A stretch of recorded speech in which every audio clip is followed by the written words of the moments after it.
Welcome to our attendees from wherever you may be joining. We had registrants from across the globe this morning to join for the webinar, which is wonderful. Glad to have people join who can from their institutions. We also will have the opportunity to have this webinar shown in its recorded version, so we're recording it. So anyone who happened to miss it, you joining us later, we welcome you as well.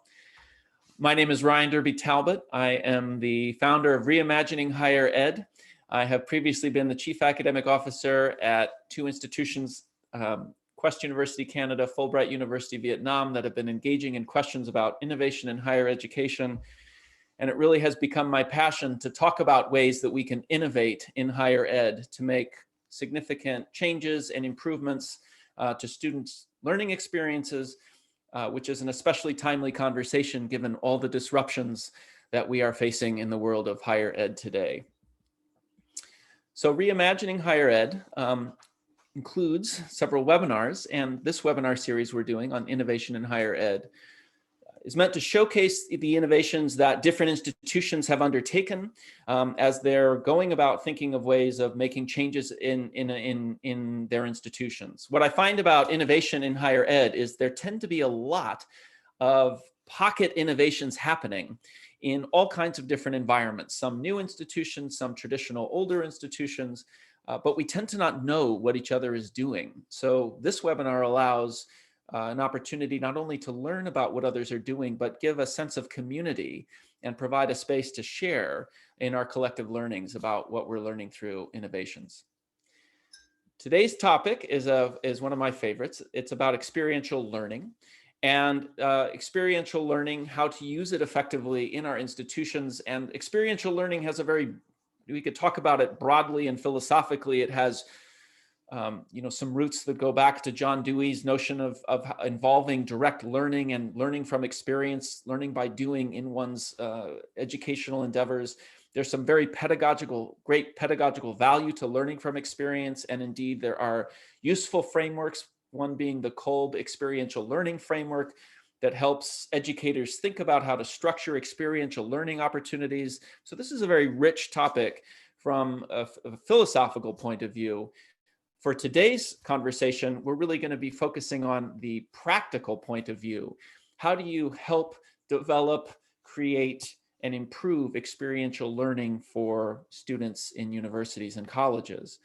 And the way that we mean that really for this webinar is thinking about experiential learning as opportunities for students to learn outside of classroom experiences. How do we think about how students can learn in that way? And there are many benefits to this, not only the pedagogical benefits you get from that direct kind of engagement from experience. There are also opportunities for partnerships because there are ways that internships, field work, relationships with other organizations through student work can really be developed by this kind of framework for experiential learning.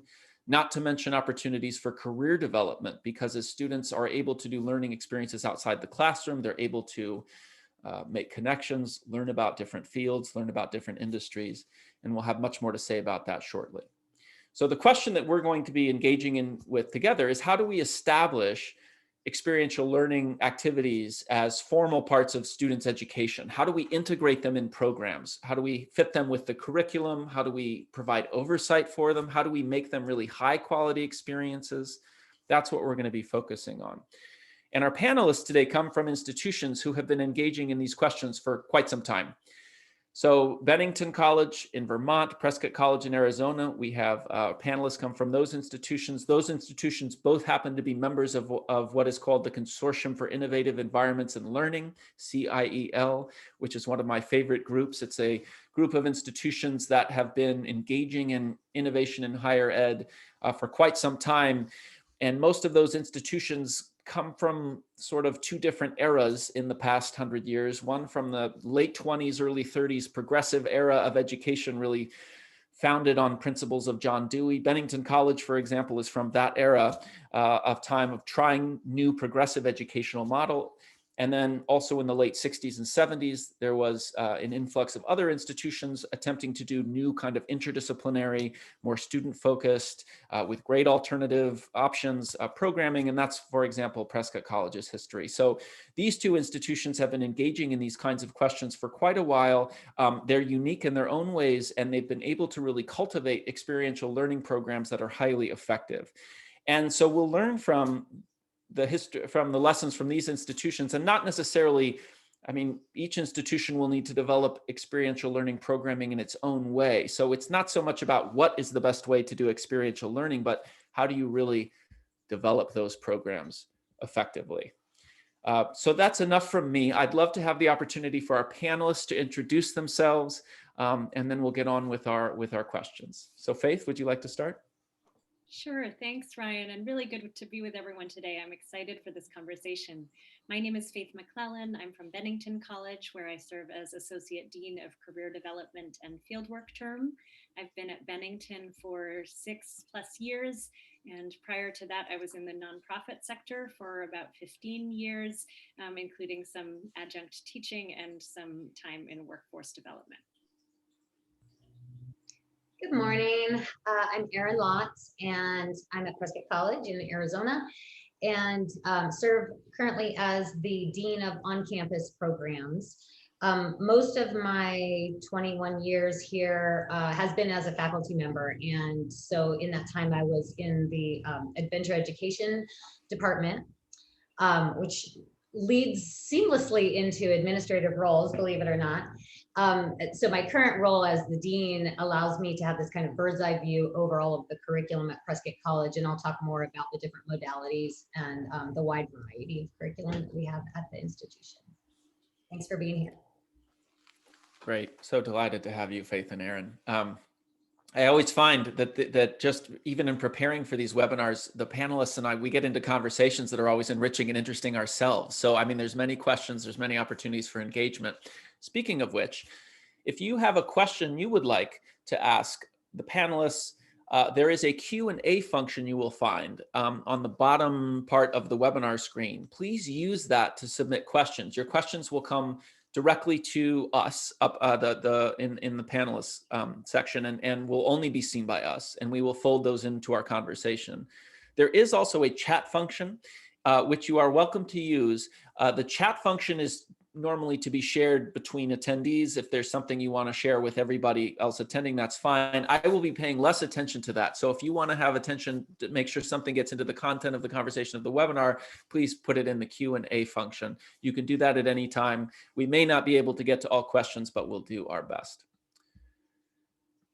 So with that, Faith and Erin, I wonder if I can ask you to start by providing an overview about your institutions and its approach to experiential learning. If you can capture that in a kind of brief introduction of the nature of your institution and how experiential learning fits. And Erin, shall we start with you? Sure, that's great. So Prescott College is very much a mission-driven institution. And as Ryan had mentioned earlier, our roots go back to the 60s progressive education movement, and thus the values of Prescott College are really centered on social and environmental literacies. From the outset, Prescott College really has tried to put students into the locations that are most effective for their learning.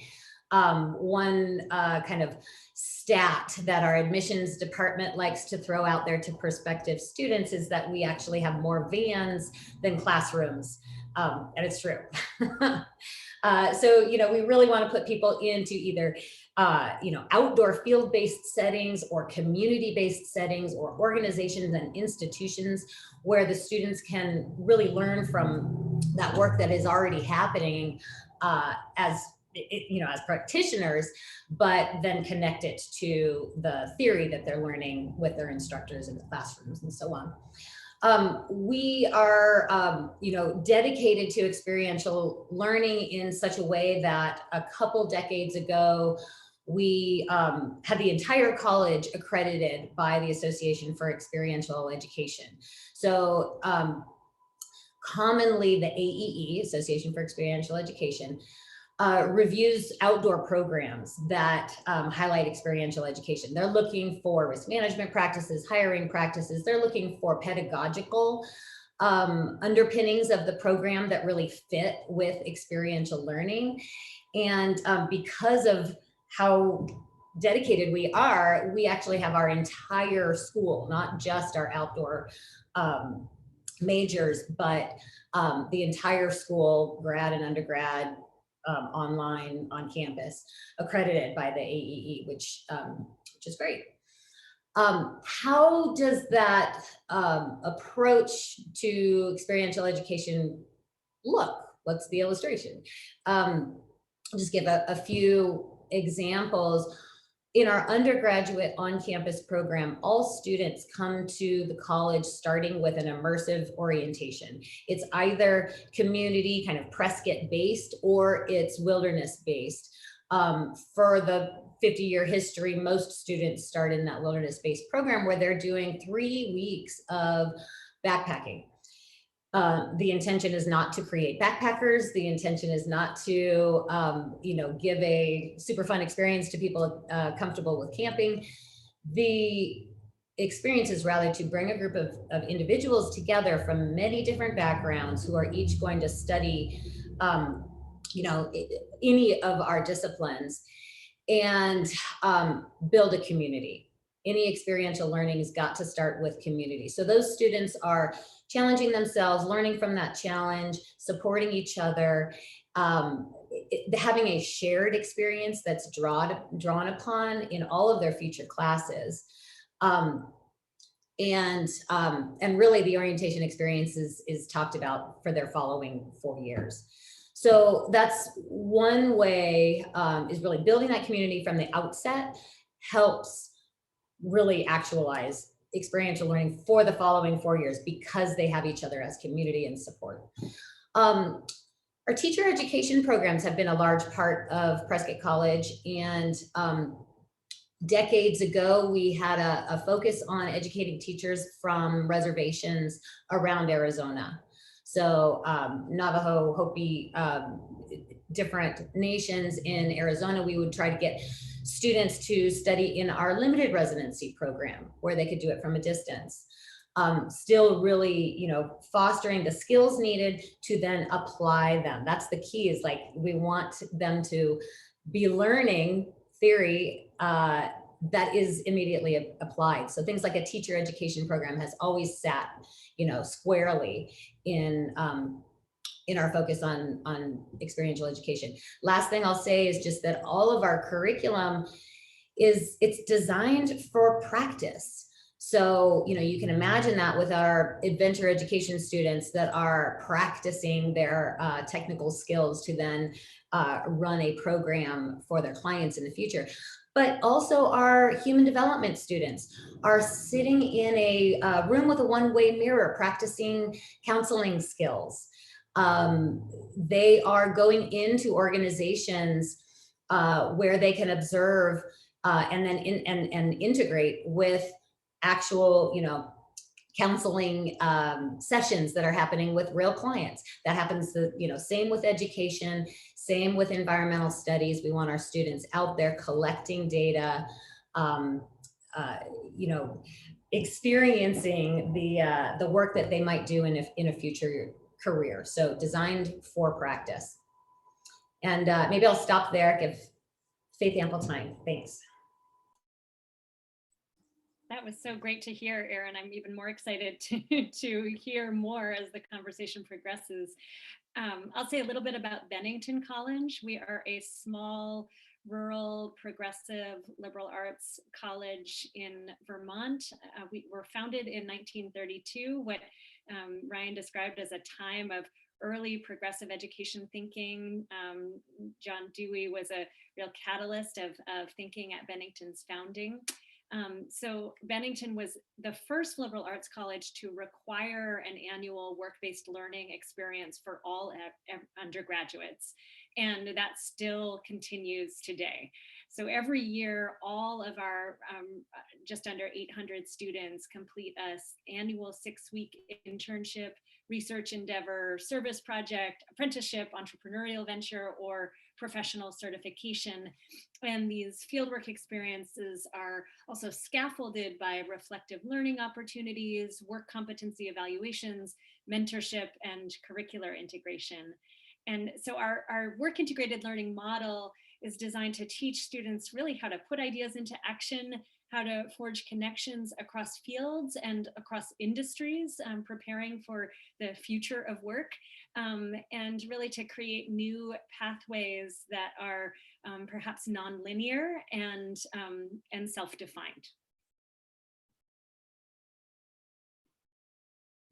Faith, I wonder if we could continue there. Bennington has had a very long-standing experiential learning program since its inception, as you were saying. In what ways has it evolved and changed over time? I'm just curious, sort of, given the long history there, what would you say characterizes the ways in which the program has matured there over time? It's such a great question. I think one thing to highlight is that there has been continuity over the years. So one point of continuity is that all students have a deep learning experience in the field every year, and that continues to be really a rich and central part of the curriculum. However, our experiential ed model is fluid, and it really evolves based on continual feedback from our students, employers, and other stakeholders. So one example of this is a move 2 years ago to integrate campus employment into the overall model of fieldwork experience and work integrated learning. As a bit of background, we were one of a small group of institutions selected by the Illumina Foundation to lead a research project on equity and access in work integrated learning. And through this, we really came to see the untapped potential of campus employment as an area in which 2/3 of our students could further advance their work-based competencies and hone their ambitions and sustain meaningful connections with professional mentors. And so seeing this possibility, our provost asked us to take on the quite daunting task of overhauling campus employment from the ground up with an eye to really making it a high impact practice. So within a 2-year period, we implemented some pretty high standards of assessment and accountability. So now every campus job on campus holds reflective and learning assessment structures very similar to what we build into our fieldwork term. All of our student workers complete self-assessments, they receive biannual evaluations, they participate in regular mentoring conversations, they're tracked into advancement structures, and they participate in career readiness workshops. So I think that's just one example of how we kind of saw a problem presented by our students, that they felt that their work to earn money and their work for fieldwork term were disintegrated. And we saw this great potential of how could we synergize the two. Faith, can I just ask you then, so you described the experiential learning term. So there's a time period when sort of everybody is doing this. For the students who do work on campus employment, are they doing that during that fixed time, or does it extend over? And do other students do these kinds of things outside of that specific term? Yeah, that's a great question. And that's actually another example of how our model has shifted this year, in part in response to the pandemic.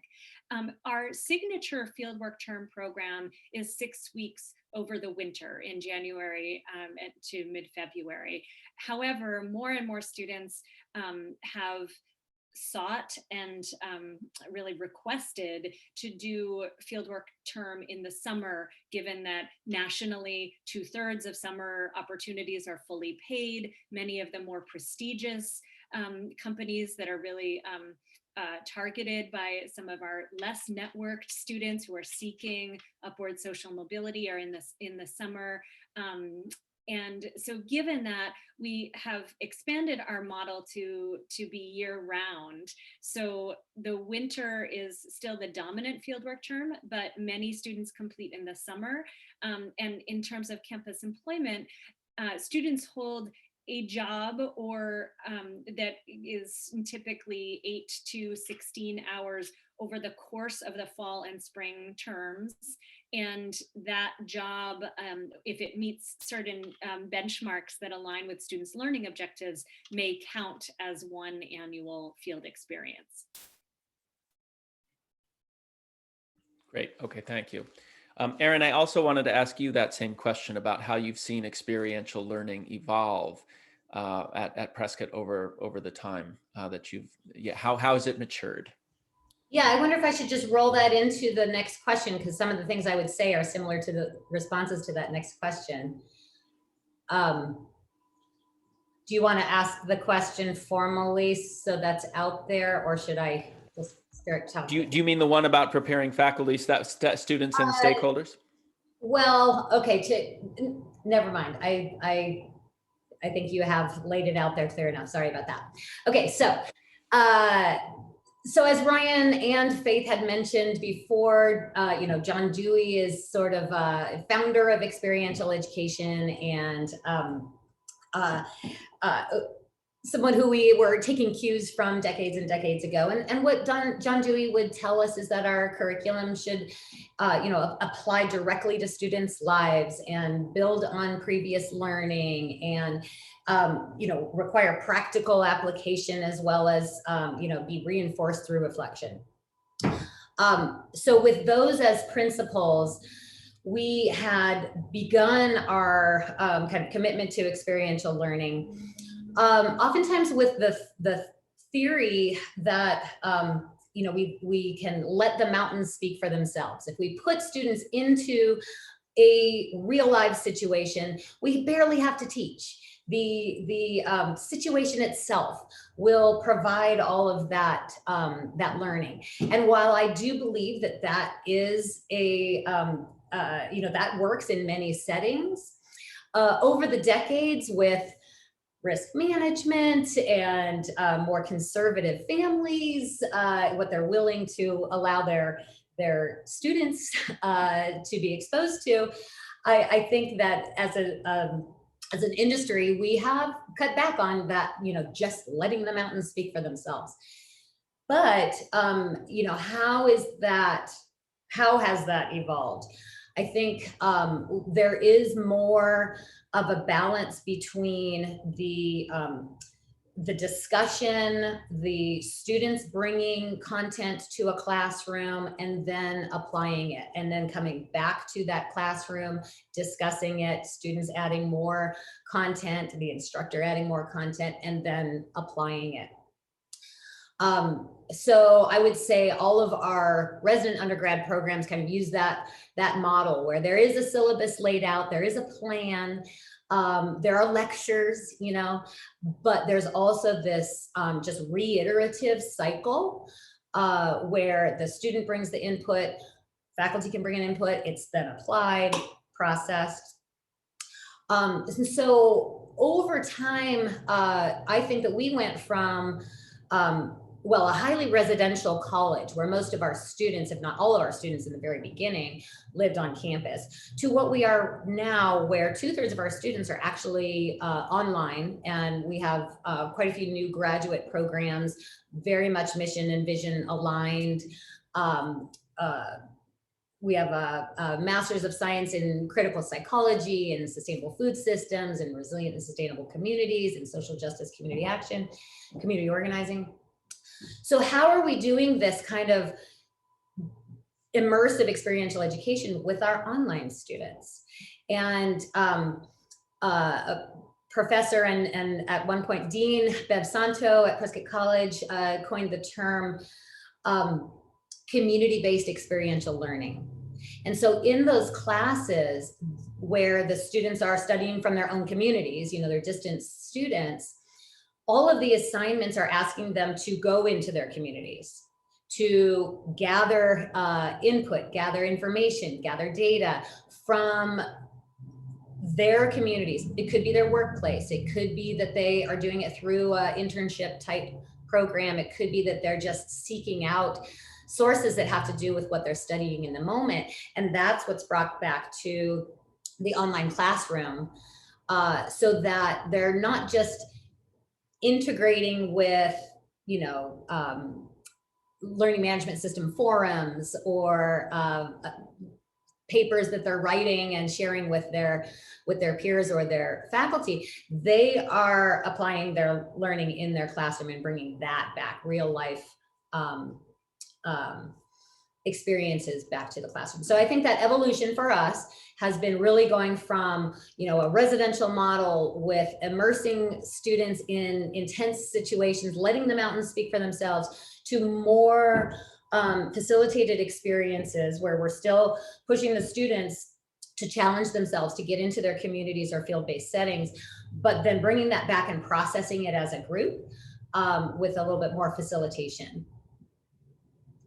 That's really interesting, Erin. And that community-based experiential learning, that's intriguing. So that sort of, even though it's remote, you have this kind of engagement in people's communities, students' communities. And we might note that in the last couple of years, we have brought some amazing colleagues and programs from Green Mountain College that unfortunately had closed a couple of years ago.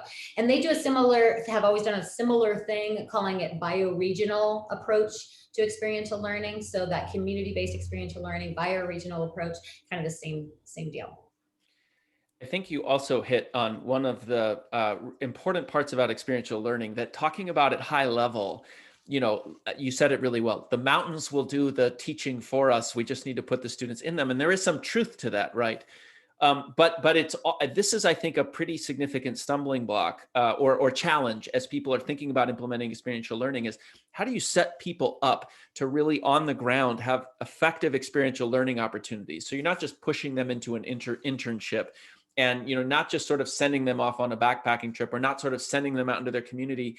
How do you prepare? And I'm also not just thinking of students, I'm thinking of faculty. I'm also thinking if you have any, you know, people in the field, let's say students going to the internship, and you have these external stakeholders involved. How do you set the, you know, kind of what structures or how do you prepare everybody to engage in that experience meaningfully beyond the high level? I wonder if you could comment on that, Erin, and then we'll also address that question to Faith. Yeah, I think part of our preparing our stakeholders, you know, trying to have truth in advertising on the website. You know, much of our incoming classes are learning about Prescott College through word of mouth. And so I think, you know, it's the students that are learning about Prescott College because they ran into somebody when they were working on a farm with them, or they took a Knowles or Outward Bound course and a Prescott College grad was their instructor. Or, you know, in many settings, it's our alum that are the teachers or the school directors at really interesting and progressive, maybe K-12 schools. So I think, you know, just making sure that our identity is really known, so people are not getting a false impression that we're going to be kind of a conventional traditional school. And so in our hiring of faculty, we're looking for people who maybe are more on the practitioner end of things, that have really experienced their subject matter. That's more important to us than publications or you know, the like. So I think on the faculty side, it's finding people with that matched vision and dedication to the practical experience. With our undergrad students, you know, that orientation program that I mentioned earlier sets people up for just knowing that students are going to be interacting with each other. They're going to be pushed and challenged. They are, they're asked during that month to prepare curriculum and deliver it, to give presentations to their peers. You know, whether they are the 17-year-old first-time college student or the 24-year-old transfer student, they're learning in that first month that, yeah, they're going to be asked to do, to do what they're learning about. And then, you know, I think that sets a stage for what they'll do, for their next 4 years, and then also into graduate programs or a PhD.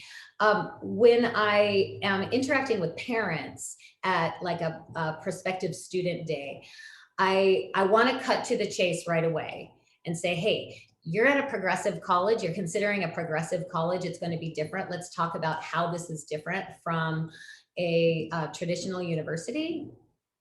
And most of the students are fully on board. They're like, yeah, I was attracted to this place for these reasons. The parents are like, okay, but is my kid going to get a job? And my response is absolutely, because their resume is actually more fleshed out with practical experiences than a student coming from a typical university, even if it's a professional program. So I think that the argument for students being job ready is actually more rich at a college like Bennington or Prescott College. Yeah, that's great, Erin. And you also just sort of remind me of this point that when we try new things in higher education, the communication of them is often half of the challenge. It's not just coming up with the idea, but it's communicating it, because people have such in their mind kind of this sort of idea of what education is supposed to be. And it's this very high level, far away thing. So introducing the idea of experiential learning might be different for people, and having them make sense of it. But thinking about how to communicate that effectively is also an important part of it. So just to note that. Faith, I wanted to just address the same thing to you, just anything to add about preparing faculty, students, or external stakeholders to make those experiential learning opportunities successful? It's such a great question. And as Erin said, I think the preparation is really key. We have 3 strategies at Bennington to set students up for success. The first is first year engagement. So all of our first year students track through a required, we call it first year forum course, in which they engage in seminar-based discussions and practical activities and reflective assignments to really ground in what it means to participate meaningfully in progressive higher ed and in a learning community. A big piece of that, of course, is preparing for their first fieldwork experience. And so our workshop series for first years covers everything from how to write a resume and cover letter and interview, to understanding the student employer internship agreement, to DEI in the workplace, to navigating conflict. So that first strategy of first year engagement is really important. The second that we offer as an add-on to that is for our fully funded fellowship program. So we have 5 social change fellowships in population health, food insecurity, environmental action, social entrepreneurship, and global public action. And in all of those, there's an additional pre and post component that ranges from either preparatory and integrative workshops to full 4-credit courses to really bolster the experience. We've found that in those cohorts of fellowship recipients who are doing shared work around a common theme, that the learning deepens and in turn prepares them for future experiences even better. And finally, one strategy for preparation that we found essential generally, but especially in this pandemic era, is digital community engagement. So just as background, we really see the old model of the career center is really passe. The idea of going to one place to talk with an advisor is very unidirectional and just not in line with how our students really work and learn. So one of our staff, Jocelyn Salcedo, has done a fantastic job in creating a digital ecosystem that involves an active Tumblr, Instagram, Facebook, YouTube channel, and SoundCloud, in which students, as well as our resource library for career readiness and a host of online assessment and support tools. And all of those together really create a self-serve model that our students really like, because they find that when they're hitting a challenge or they don't know what to do, they know where to look. And they can also look in ways that are kind of easy and accessible and current with this learning generation. You know, Faith, that's really interesting that you talked about the Career Center, because there's a way in which I think you got to the heart of a deeper question about experiential learning, is that it's not just thinking about an add-on part of the program, but it's about really sort of thinking about how the whole student experience through, I mean, you described it, into, through, and out of the university can really be made enhanced by thinking about this engagement with external with experiential learning, external communities, and going beyond kind of thinking of it in these pocket models, that there's a center that's meant to sort of, solve a problem, when really it's an integrated approach facilitated with resources. I think that's a really interesting point.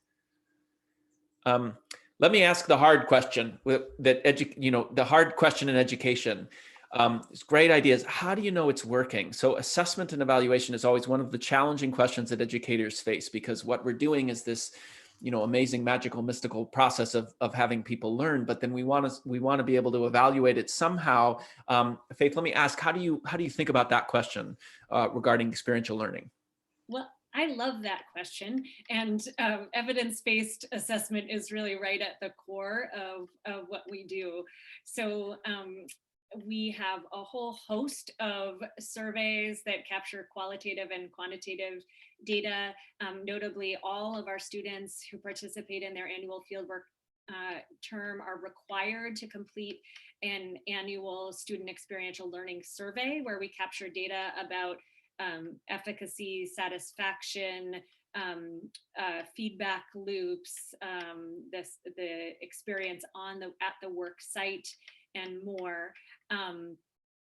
We also have all students complete learning objectives that are reviewed by their advisors prior to beginning their fieldwork experiences. They complete a reflective self-assessment and a reflective final project during their fieldwork term. The employers also complete an evaluation that has some qualitative questions, but also concretely measures work readiness competencies that were designed by the AAC&U and NACE, or National Association of Colleges and Employers. We do a first destination survey 6 months out, and alumni surveys farther out to look at how the experiences track into those important postgraduate outcomes that Erin was talking about. We do advising surveys after each advising session, just sort of a flash survey that students can fill out in a few seconds, but it just kind of gives us a marker of the efficacy of our counseling interactions. But probably most important, I would say, we do focus groups with our students. So we have really active partnerships with student groups, and I make it a goal for our staff just to be in with those groups as much as possible, really just listening, and also listening to other stakeholders like our alumni cooperative, which is our version of an alumni association, to really gather qualitative feedback about how we can do things better. Great, thank you. Erin, did you want to add anything to that? I have another question that we can get to, unless you want, but I wanted to give you an opportunity to chime in. That was incredible. I feel like I have so many questions for Faith now. I just mentioned quickly, our classes require what we call a signature assignment. And so that signature assignment is tagged to particular learning outcomes. And so a student, by the time they graduate, will have all of these signature assignments collected, and that becomes kind of their portfolio that they can sort of take with them of actual artifacts that they landed on these learning outcomes. Our undergrads do a senior project. Our grad students do a capstone, both intended to demonstrate their competency. So, in terms of them submitting work to be assessed, we're just trying to make it really apply to those practical skills and be a demonstration as opposed to a regurgitating the information. We want them to actually show us. And then I would just say that in terms of us knowing that it's working, and this might be trite, Faith had the very this is how we do it. It sounds really, really awesome, and I want to start doing that. But here's my trite answer. If you go to a Prescott College graduation and you listen, because we have our students speak about their experience, that's how I know it's working. Just the things that are coming out of our students' mouths about how they really had evolved and changed over their time with us. That's really great. One of the things I'm picking up from both of you about experiential learning is to think about not just sort of adding something onto, because there are just benefits to it, right? I mean, the career readiness, in addition to the pedagogy, the career readiness, sort of opportunities for integration of studies, opportunities to sort of connect the students to their communities, but not just sort of sticking it on the side, but really trying to think about the integrated experience seems to be important in all the ways that you're doing that. And so I hear that as part of the conversation that seems to be important concerning experiential learning. Let me ask another hard question. Another question that we think about as educators a lot concerns diversity, equity, and inclusion. How do you make sure that there's equitable opportunities, learning experiences for students with respect to experiential learning? And because that's of particular importance in the world of higher education at the moment, I want to ask both of you to comment on that. How do you think about diversity, equity, inclusion with respect to experiential learning? It's such an important question. I'll jump in, and Erin, I'd love to hear your thoughts too. So I think just as background, I mentioned that Bennington is a small liberal arts school in Vermont. Despite that, our community is diverse. We have 26% of our students Pell eligible, 18% first generation, 20% international, 22% domestic students of color. And given that, we're an institution that's strongly committed to active anti-racism, and we really need to commit that all of our students' identities and experiences are going to be valued and at the center of their experiential ed and their career exploration. And that means a lot of things, from making sure that students feel included and empowered in the workplace. It means that they see themselves in the materials that we present and the curricular approaches that we deliver. It means that students know that we're actively out on the campus in conversations with student leaders in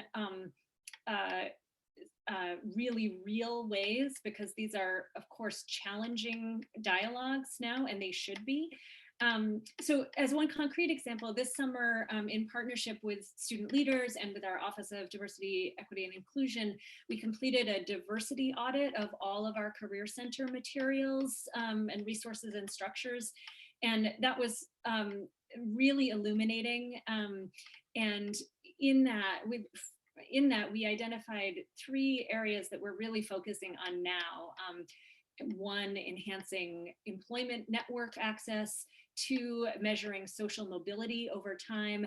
And 3, diversifying our student access points so that students who may be more reticent to kind of come to the Career Center, again, they see themselves as able to receive information from peers out in the campus centers, on the web, and in lots of different ways. Those are just a few thoughts. Thanks. So, I certainly will not deny that small liberal arts colleges are, rife with white privilege and, less diverse populations than we would like in the student and faculty and even staff ranks. So Prescott College has been working on this for a long time, moving ourselves from a wholly white university to one that really reflects the world around us.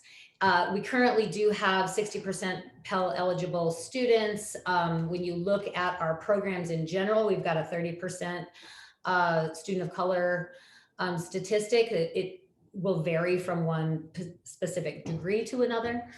But we are dedicated to this for the future, for sure. If you're, reading the stuff from Nathan Graw about our demographic cliff and how college students of the future are not going to be the white high school grads from the Northeast, the place where the numbers of college students are rising is in the Southwest, and it's of Latinx students.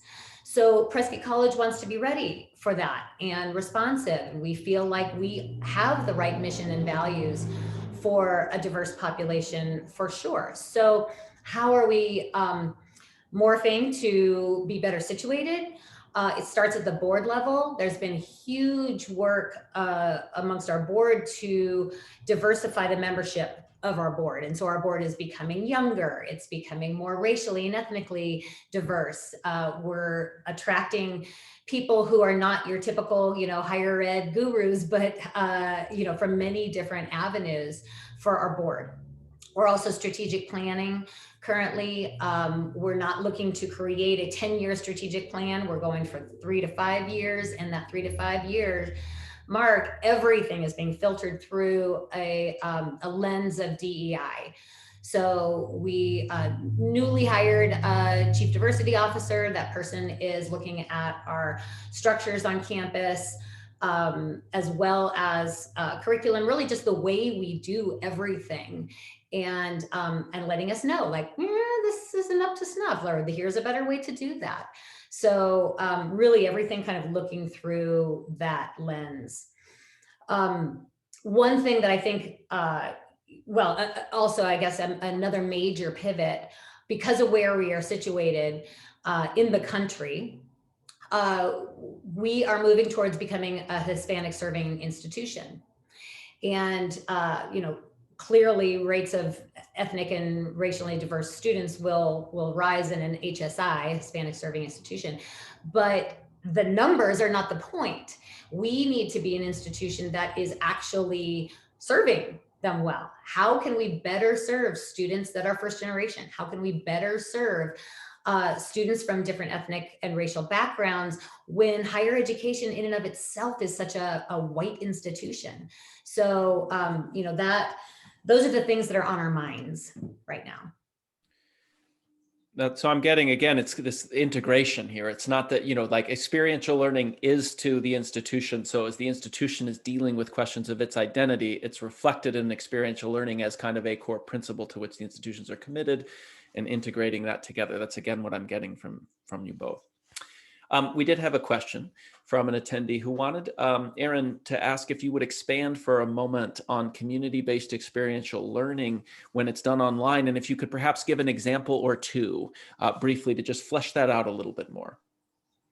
Great. So I would say basically we're asking students to do their assignments within their community. So let's say the assignment is to learn more about a particular application of a theory. We would ask that the student find a workplace, an organization, an institution in their own community that is applying that, and go do an interview with them, interview a particular person who is applying that theory in their work. That's one example. If we are asking the students to apply a theory themselves, well, can they apply it in an example within their own job? If they are already, let's say a graduate student who is teaching or is an employee of an organization who's a manager, how can they apply a theory that they're learning about in school and then write about it, talk about it with their peers within the class? So our online classes are not the plug and play, just go at your own pace kind of, University of Phoenix kind of thing. Our online programs, the students must interact with each other. They're doing group projects. They're bringing back what they are doing in their communities to forums and discussions, and may have regular Zoom meetings where they're actually seeing each other. That's the way we're doing online education. So a bit different than the typical. Hope that helps. Okay, great. Great. I wanted to ask you both your sort of thoughts about what you think makes experiential learning successful. Yeah, and then it's a two-part question, so I'll ask each of you. So what do you think makes experiential learning ultimately successful? And what advice would you give to someone who's thinking about developing or improving experiential learning as part of their programming? So what makes it successful, and what advice would you give for someone who's starting out in this direction? Faith, would you like to start? Sure, happy to. So I think, first of all, what Erin said before about measuring success via student stories and graduate stories and the depth of lived experiences is critically important. I would say in terms of what makes for success, another thing that we're really trying to build through 4 iterative experiences of field work, and actually now when you can't count the campus jobs, it's really more like 10 for most of our students. What we're trying to build at the center are human skills, what some call soft skills, but I think really in this emerging age of AI and machine-driven work, it's really what unique human-centered capacities are going to help our students to thrive in the long haul over what are expected to be very non-linear and unexpected careers. So I think things like the ability to work cross-functionally with different teams or across fields, to innovate, to have the grit and tenacity to stay with something and find a way to pivot or see a project to completion, the ability to co-create really truly inclusive work environments, and of course just the fundamental capacity of being able to communicate and work together. All of those skills to me feel like markers of success. And then to the question of what advice I would offer, my advice is that the most important thing is to be on the ground, listening to students as the primary clients or stakeholders, but also other stakeholders like employers or community partners, really frequently, deeply, and in ways that actively feed back into program redesign. I myself am a real design thinker. And really looking at what is that feedback loop on an ongoing basis. Every institution is going to be different, but I think it can't be too far off if you start with listening.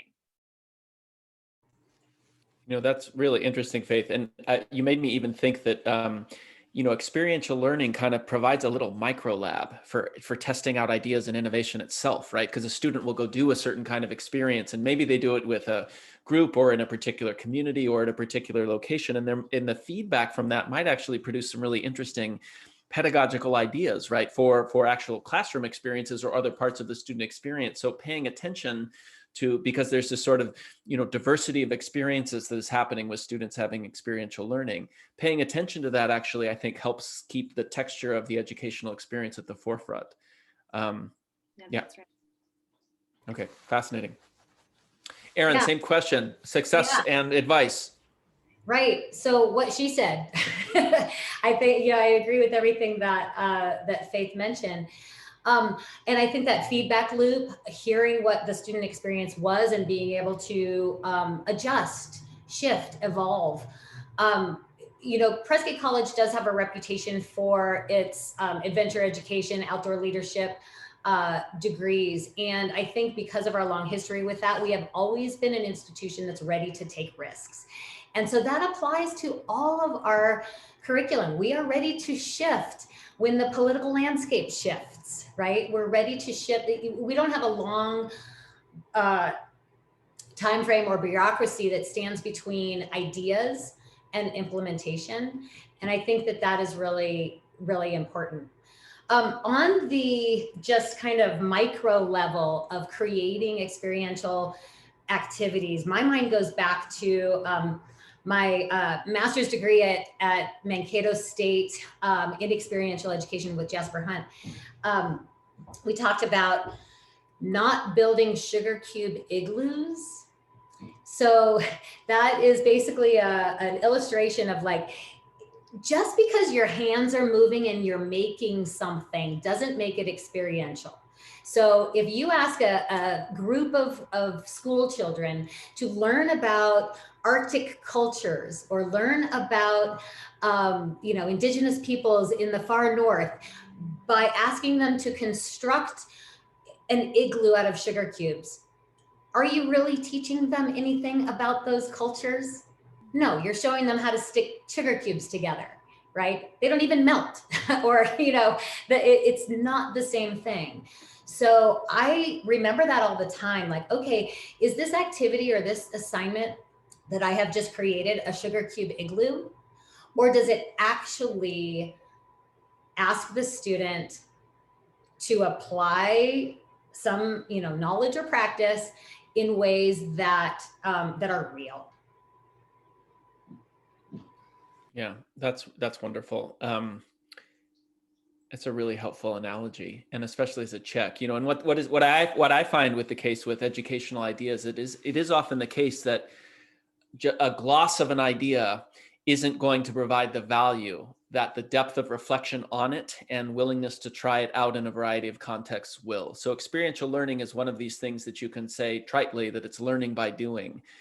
But really what it requires, and I think a pretty significant takeaway from what both of you have said, is it really requires integrating it with what it means to think about a student's educational from a whole point of view. How does it inform what the students are like at the start of their education? How does it help them make choices about their education along the way? How does it help them see their future leaving the institution? How do you have that programming be meaningful and, you know, not just kind of on the sort of macro template of their educational experience from a sort of portfolio point of view, but what it's also like on the very textural level of their classes and those experiential learning programs themselves. As with anything, there's so much we could say about this topic. But unfortunately, we have our time constraint.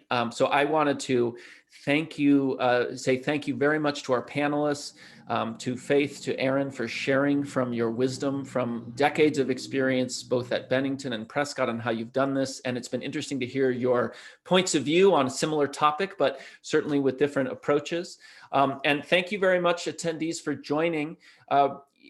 I want to just put this at the end, a plug. If anybody attendee has an interesting idea that might make for a meaningful webinar for innovation in higher ed, I'm looking for opportunities, ideas, et cetera. And I have several that I'm thinking about, but if you are someone who's contemplating something, would like to see something or knows something that might be interesting to share in a forum like this, please be in touch with me. You'll receive a follow-up email from this webinar, including some links to both Erin and Faith's institutions, as well as some further resources on experiential learning. And so thank you very much for joining the webinar today. Be on the lookout for that follow-up email. And thank you again to Faith and to Erin. Thank you.